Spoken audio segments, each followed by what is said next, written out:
Hello everyone, welcome to AI data hub. ఈరోజు మీకు ఈ క్లాస్లో advanced shape manipulations in NumPy చెప్తాను. ఈ క్లాస్లో నేను కవర్ చేసే టాపిక్స్ వచ్చేసి reshaping arrays, stacking and splitting arrays, transporting arrays. ఈ మూడు టాపిక్స్ నేను మీకు కవర్ చేస్తాను. ఫస్ట్ వచ్చేసి మనం NumPyని ఇంపోర్ట్ చేసుకుందాం. యాజ్ యాపిల్ ఇంపోర్ట్ NumPyలో క్రియేట్ చేసుకున్నాం. తర్వాత ఒక 1D అరే క్రియేట్ చేసుకున్నాను. ఇవన్నీ ఎలా చేయాలో మీ క్లాస్లో చెప్పాను. అరే క్రియేట్ చేసుకోవాలని అరే ఈక్వల్ టు np.arrange అని ఇచ్చేసి ఒక 1D అరే క్రియేట్ చేసుకున్నాను. ఇప్పుడు మనకి 12 ఎలిమెంట్స్తో ఒక అరే క్రియేట్ అయింది.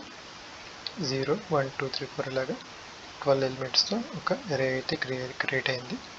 షేప్ చూసుకుంటే ఇది 1D అరే 12 వచ్చింది. సింగిల్ సిరీస్ అరే కాబట్టి సింగిల్ 1D అరే కాబట్టి షేప్ ఇక్కడ డిస్ప్లే అయింది. షేప్ చూపించాను.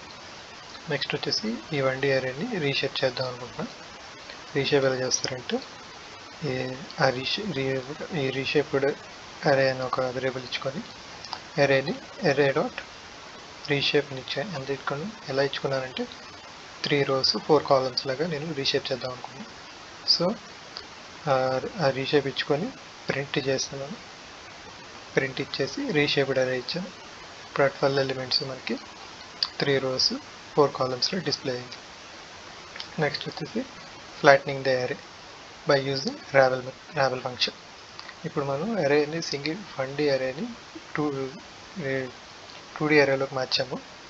2 rows and 3 columns లాగా 4 columnsలో మార్చాను. ఇప్పుడు ఏంటంటే నేను దాన్ని మళ్ళీ నార్మల్గా చేయాలనుకుంటున్నాను. అదేమైనా యూజ్ చేస్తామంటే రీషేప్డ్ అరే ఇచ్చుకుని రావెల్ ఫంక్షన్ అని ఉంది. రావెల్ ఫంక్షన్తో మనం మళ్ళీ 1Dలోకి అరేలోకి మార్చా. మళ్ళీ ఫ్లాట్న్ అరే లాగా మార్చా. నెక్స్ట్ వచ్చేసి ఇంకో మెథడ్ ఏంటంటే ఫ్లాటన్ మెథడ్. ఇక్కడ దీనికి తేడా ఏంటంటే రావెల్ మెథడ్లో ఏంటంటే this returns a view of original query if possible no copy is created. దీంట్లో ఏంటంటే కాపీ క్రియేట్ అవ్వదు. ఫ్లాటన్ మెథడ్లో ఏంటంటే that is a copy of the original. ఇది ఏమిటంటే ఒరిజినల్ దానికి కాపీ లాగా క్రియేట్ అవుతుంది. దీంట్లో ఇక్కడేమో రావెల్ ఫంక్షన్ యూస్ చేసాము, ఇక్కడేమో ఫ్లాటన్ ఫంక్షన్ యూస్ చేస్తాము. సేమ్ అవుట్పుట్ అయితే ఒకేలా వచ్చింది. ఇచ్చుకున్న ఈ రీషేప్ అరే మళ్ళీ ఫ్లాట్గా అయింది, 1D అరేలోకి మారింది. తర్వాత ఏంటంటే ఎక్స్పాండ్ డైమెన్షన్స్. ఇప్పుడు డైమెన్షన్ని ఎక్స్పాండ్ చేయాలి. ఇక్కడ ఏంటనుకుంటున్నాను, add a new dimension at the beginning. నేను ఇప్పుడు ఒక న్యూ డైమెన్షన్ ఇవ్వాలనుకుంటున్నాను. దానికి ఏమిచ్చుకున్నా మళ్ళీ ఎక్స్పాండ్ అరే అని ఒక వేరియబుల్ క్రియేట్ చేసుకొని np.expand dimension వచ్చి మన 1D అరే స్టార్టింగ్లో ఉన్న 1D అరేని ఇక్కడ ఇచ్చాను. మళ్ళీ అరేకి నేను ఎక్స్పాండ్ చేద్దాం అనుకుంటున్నాను. అక్కడ మీకు ఎక్స్పాండ్ చేసి నేను ప్రింట్ చేస్తాను. ఇక్కడ np.expand dimension అరే అనేది అయింది. ఇక్కడ ఇందాక మీకు షేప్ చూపిస్తే ఏమొచ్చింది, 12 అని వచ్చింది 1D అరే.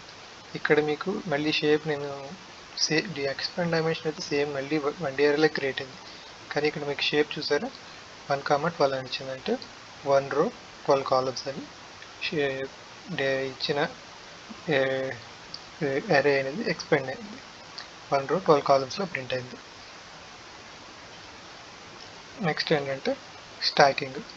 Stacking is a way of combining multiple NumPy arrays along a new axis, unlike concatenation, which merges existing dimensions. Stacking adds a new dimension to the combining way. రెండు ఎగ్జిస్టింగ్ డైమెన్షన్ మెర్జ్ చేస్తుంది and new dimension add చేస్తుంది. ఇదేంటంటే combine చేస్తుంది, రెండు same ఎగ్జిస్టింగ్ని dimensions ఒక arrays combine చేస్తుంది. ఇప్పుడు నేను ఇక్కడ ఎగ్జాంపుల్గా చూసుకుంటే ఒక 2 అరేస్ తీసుకున్నాను. అరే ARR1 ARR2 అని 2 అరేస్ తీసుకున్నాను. 1లో 1 2 3 అని ఉంది, ARR2లో 4 5 6 అని ఉంది. నేను ఇప్పుడు ఏం చేస్తున్నాను, స్టాకింగ్ ద 2 అరేస్ వర్టికల్లీ. ఇప్పుడు రెండింటిని నేను కలుపుదాం అనుకుంటున్నాను, వర్టికల్గా కలుపుదాం అనుకుంటున్నాను. కలిపితే ఏముంది, దానికి ఒక మెథడ్ ఫంక్షన్ ఉంది, np.vstack.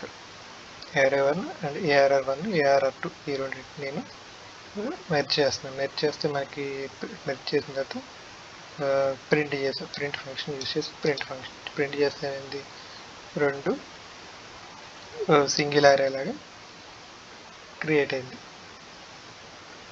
నెక్స్ట్ ఏంటి, ఇందాక వి స్టాక్ చేసాము, వర్టికల్గా మెర్జ్ అయింది. ఇప్పుడు ఏంటంటే ఇప్పుడు హారిజాంటల్గా స్టాకింగ్ చేస్తాము. దానికి ఏం చేస్తాము, హెచ్ స్టాక్ అనే ఫంక్షన్లో ARR1 ARR2 అని యూస్ చేసుకొని నేను మళ్ళీ మెర్జ్ చేశాను. ఇందాక వర్టికల్గా మెర్జ్ అయింది, ఇప్పుడు ఏంటంటే హారిజాంటల్గా మెర్జ్ అయింది. నెక్స్ట్ వచ్చేసి స్ప్లిట్టింగ్ అన్ అరే ఇంటూ 3 పార్ట్స్. ఇప్పుడు అదే అరేని నేను స్ప్లిట్ చేస్తున్నా. ఇప్పుడు అరేంజ్ 12 ఎలిమెంట్స్లో తీసుకున్నాను. ARR3లో 12 ఎలిమెంట్స్ కావాలని తీసుకున్నాను. అది నేను 3 ఎలిమెంట్స్గా స్ప్లిట్ చేద్దాం అనుకుంటున్నాను. స్ప్లిట్ ఇంటూ 3 అంటే మనకి తర్వాత స్ప్లిట్ చేసుకొని np.split అనే ఫంక్షన్లో యూస్ చేసుకొని నేను ఆ 12 ఎలిమెంట్స్ని 3 పార్ట్స్గా డివైడ్ చేస్తున్నాను. అప్పుడు ఏంటైంది, ఇలా 3 అయితే వచ్చింది. 1 0 12 కాస్త 3గా డివైడ్ అయిపోయింది. 4 4 చొప్పున 3గా డివైడ్ అయింది. నెక్స్ట్ ఇంకో ఫంక్షన్ ఏంటంటే అరే అండర్ స్కోర్ స్ప్లిట్ అనే ఫంక్షన్ ఉంది. ఇదేంటంటే ఇక్కడ 12 అంటే అది ఈవెన్ నెంబరు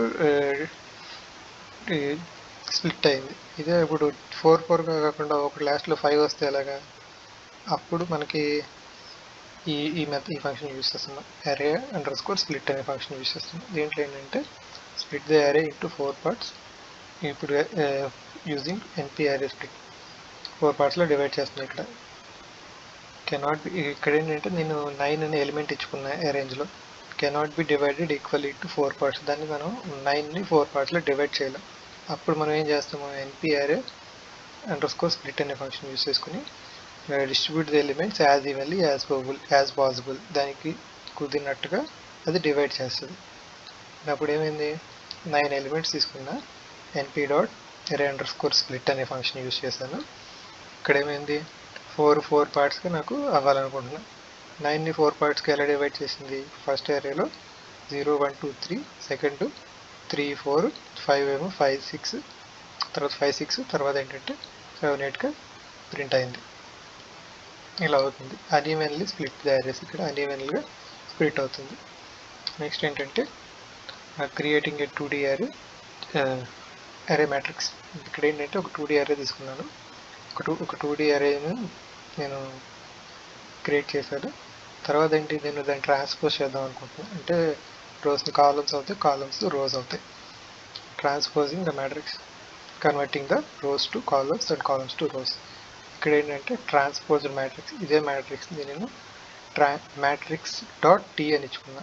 టీ అంటే ట్రాన్స్పోజ్ అని. ఈ మ్యాట్రిక్స్ని ట్రాన్స్పోజ్ చేస్తున్నా, అప్పుడు మనకి ట్రాన్స్పోజ్ అవుతుంది. ఇక్కడ చూసారా, నేను ఫస్ట్ ఏమో ఒరిజినల్ మ్యాట్రిక్స్ని ప్రింట్ చేశాను, తర్వాత ట్రాన్స్పోజ్డ్ మ్యాట్రిక్స్ కూడా ప్రింట్ అయింది.